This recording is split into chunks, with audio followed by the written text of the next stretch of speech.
লোকে আমায় ভালোই বলে, দিব্যি চলন সই। দোষের মধ্যে একটু নাকি মিথ্যে কথা কই। ঘাটশিলাতে যাবার পথে ট্রেন ছুটছে যখন, মায়ের কাছে বাবার কাছে করছি বকম বকম। হঠাৎ দেখি মাঠের মধ্যে চলন্ত সব গাছে এক এক রকম ভঙ্গি ফোটে, এক এক রকম নাচে। ওমা, দেখো নৃত্যনাট্য। যেই বলেছি আমি, মা বকে দেয়, বড্ড তোমার বেড়েছে ফাজলামি। চিড়িয়াখানার নাম জানো তো আমার সেজ মেশর? আদর করে দেখিয়ে দিলেন পশুরাজের কেশর। কদিন পরে চুন খসানো দেয়াল জুড়ে একই ঠিক অবিকল সেই রকমই মূর্তি যেন দেখি।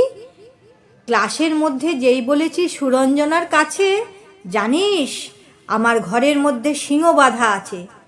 শুনতে পেয়ে দিদিমণি অমনি বলেন, শোনো, এসব কথা আবার যেন না শুনি কখনো। বলি না তাই সেসব কথা, সামলে থাকি খুব। কিন্তু সেদিন হয়েছে কি এমনই বেয়াকুব, আকাশ পারে আবারও চোখ গিয়েছে আটকে। শরৎ মেঘে দেখতে পেলাম রবীন্দ্রনাথকে। আজকে আমার নিবেদনে একটু ছোটদের কবিতা, কবি শঙ্খ ঘোষের মিথ্যে কথা কবিতাটি পরিবেশন করলাম।